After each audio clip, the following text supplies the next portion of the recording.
Assalamualaikum. Waalaikumsalam warahmatullahi wabarakatuh. Selamat malam anak-anak. Malam Pak. Baik, sebelumnya perkenalkan nama Bapak Aryo Tandayu, asal dari Padang Buci. Sekarang Bapak menempuh pendidikan di UIN Fatmawati Soekarno Bengkulu, tepatnya di kelas 4B, Prodi Tadris Bahasa Indonesia. Baik, pokok pembahasan kita pada malam hari ini yaitu mengenai sintaksis.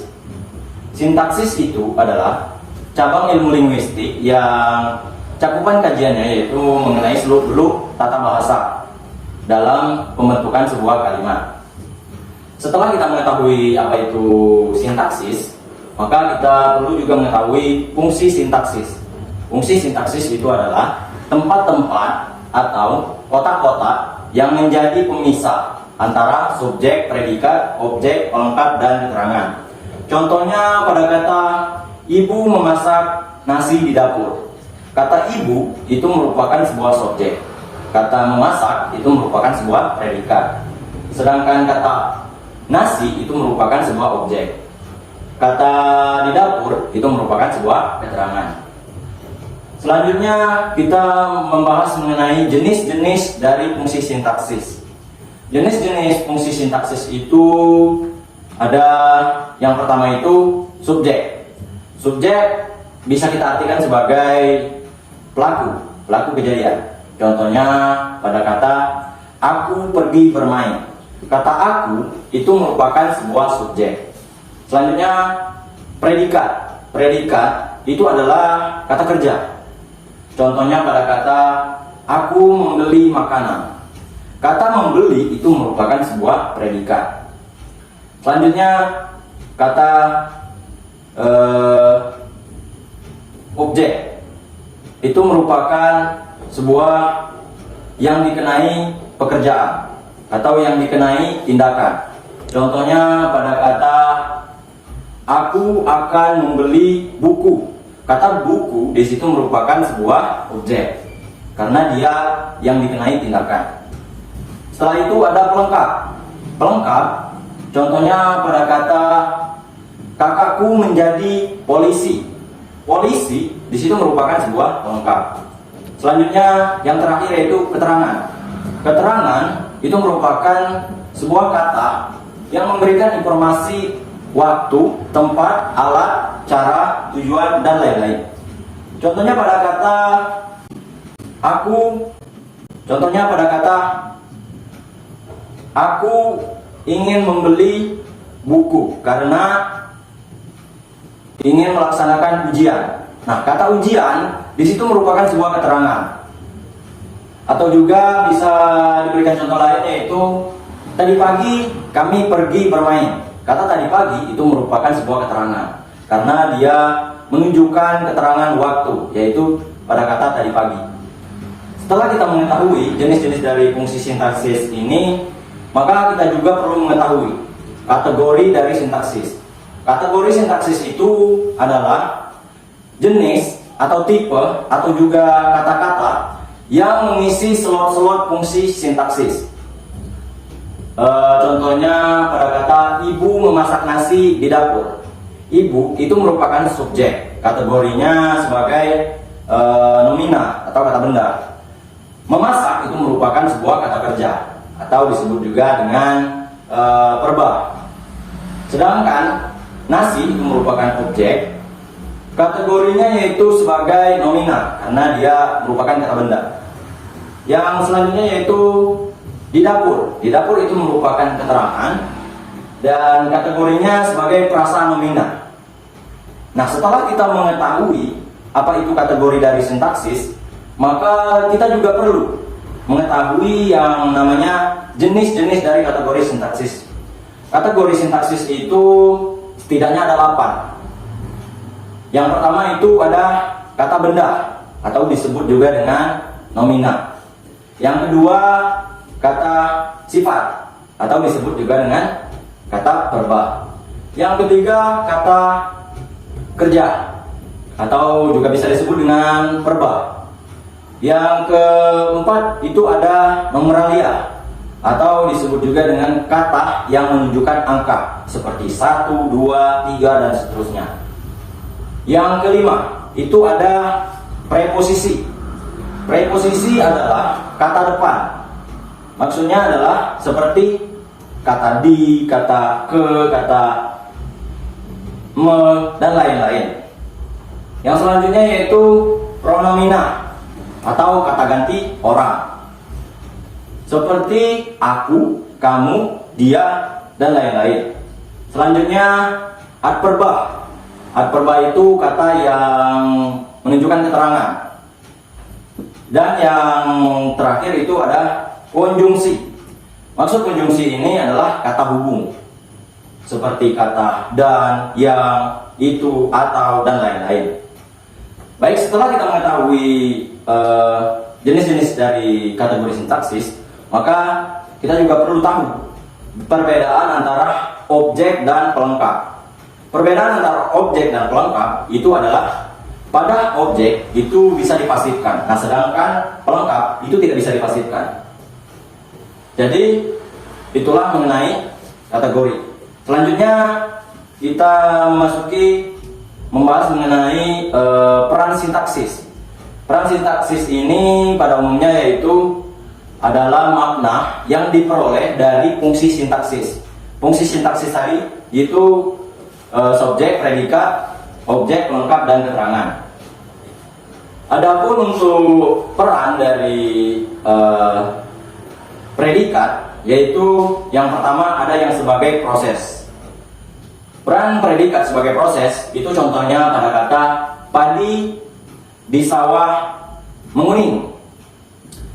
Kata menguning di situ merupakan sebuah peran predikat sebagai proses karena dia menunjukkan sebuah proses. Yang kedua, peran predikat sebagai keadaan, yaitu menggambarkan sebuah keadaan. Contohnya pada kata ayahnya kurus sekali. Kata kurus di situ merupakan peran sintaksis sebagai peran predikat sebagai keadaan karena dia menggambarkan keadaan ayahnya itu sangat kurus. Yang ketiga, peran predikat sebagai identitas, yaitu yang menggambarkan identitas seperti kata ibunya guru. Nah, pada kata tersebut nampak bahwa guru itu menggambarkan sebuah identitas. Peran yang selanjutnya yaitu peran subjek. Peran subjek ini sebagai pelaku, yaitu contohnya pada kata Noi membeli beras. Noi itu merupakan sebuah peran dari subjek karena dia merupakan pelaku. Selanjutnya peran objek. Peran objek ini sebagai sasaran, yaitu contohnya pada kata Sandri memukul ayam. Nah, pada kata ayam itu merupakan sebuah peran objek karena ayam itu yang dikenakan tindakan. Selanjutnya peran pelengkap. Peran pelengkap itu ada seperti contohnya kakak saya menjadi polisi. Nah, kata polisi itu merupakan sebuah pelengkap. Yang terakhir yaitu peran keterangan. Peran keterangan ini yaitu tadi untuk menyampaikan informasi mengenai keterangan waktu, tempat, dan lain-lain. Contohnya pada kata malam ini sangat dingin. Malam ini itu merupakan keterangan waktu. Baik, sekian pembahasan mengenai sintaksis. Selanjutnya yaitu kita membahas mengenai prasa. Prasa itu merupakan sebuah gabungan dua kata atau lebih yang menduduki satu fungsi sintaksis. Untuk mengetahui pengertian lebih jelas dari fungsi dari prasa ini, itu kita perlu melihat dari ciri-cirinya. Ciri yang pertama itu ada terdiri dari dua kata atau lebih. Contohnya pada kata buku. Pada kata buku itu bukan merupakan sebuah prasa karena dia hanya terdiri dari satu kata. Jika kata buku ditambah dengan kata saya, maka menjadi buku saya. Itu merupakan sebuah prasa karena dia terdiri dari dua kata. Ciri yang kedua yaitu tidak melampaui unsur klausa dan kalimat. Tidak semua gabungan dua kata atau lebih itu bisa disebut sebagai prasa. Karena syarat minimal sebuah klausa atau kalimat itu ialah subjek dan predikat. Contohnya saja pada kata adik tidur. Adik tidur itu bukan merupakan sebuah prasa karena dia sudah terdiri dari subjek dan predikat. Ciri yang ketiga yaitu menduduki satu fungsi sintaksis. Menduduki fungsi sintaksis seperti subjek, predikat, objek, pelengkap, dan keterangan. Contohnya saja pada kata aku ingin bermain.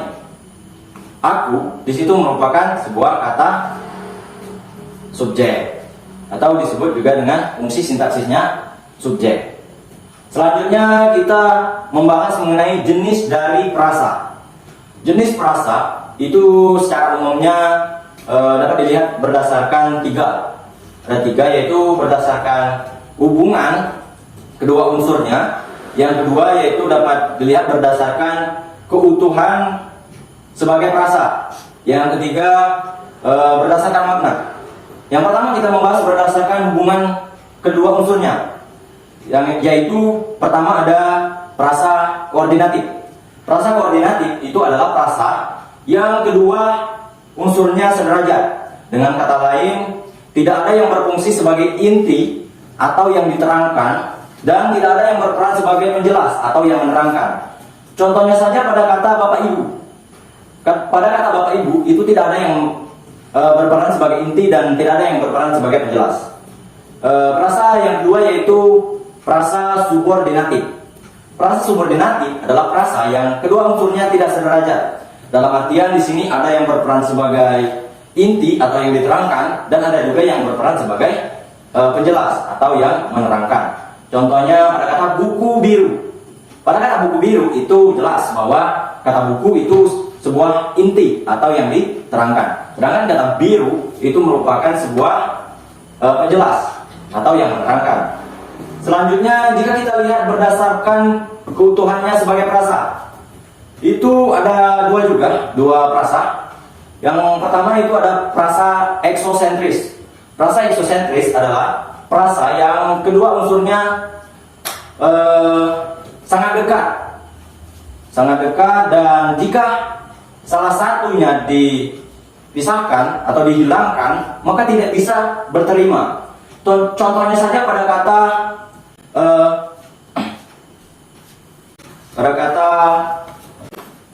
ibu berjualan di pasar. Nah, pada kata ibu berjualan di pasar itu jika kita hilangkan kata di, maka tidak bisa berterima. Dan sebaliknya, jika kita hilangkan kata pasar, maka juga tidak akan bisa berterima.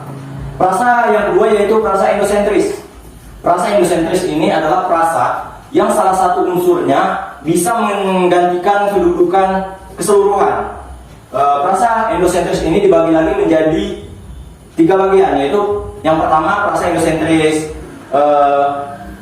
koordinatif adalah prasa yang kedua unsurnya setara dan dihubungkan oleh konjungsi. Contohnya pada kata ibu membeli buku, pena, dan pensil. Pada kata tersebut kita lihat bahwa buku, pena, dan pensil itu setara. Ketiganya sama-sama dihubungkan oleh konjungsi. Konjungsinya yaitu dan. Selanjutnya endosentris atributif. Endosentris atributif itu adalah prasa yang unsurnya tidak setara.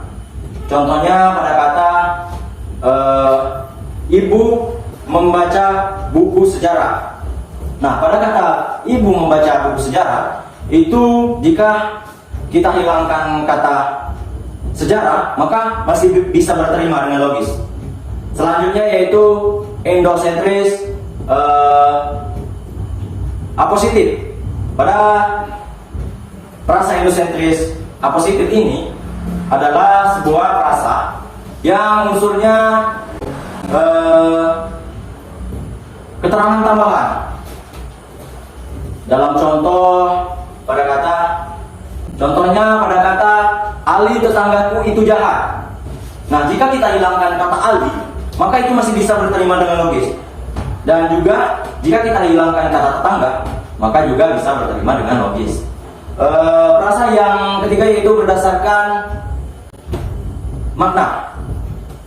Berdasarkan makna ini terbagi menjadi tiga, yaitu pertama frasa lugas atau dapat diartikan sebagai frasa yang maknanya sesuai dengan pembentuknya. Contohnya saja pada kata pisang goreng atau pisang rebus saja. Pisang rebus itu maknanya masih tetap pisang yang direbus. Nah, sedangkan yang kedua itu ada frasa metaforis atau bisa juga kita artikan sebagai frasa yang mengalami sedikit sekali perbedaan, namun maknanya masih bisa diprediksi. Contohnya pada kata catatan kaki. Catatan kaki itu bukan, pada kata catatan kaki itu sebenarnya maknanya masih tetap, yaitu catatan. Bukan berarti catatan kaki itu berarti catatan yang berada di kaki, bukan, melainkan catatan yang berada di bawah paragraf.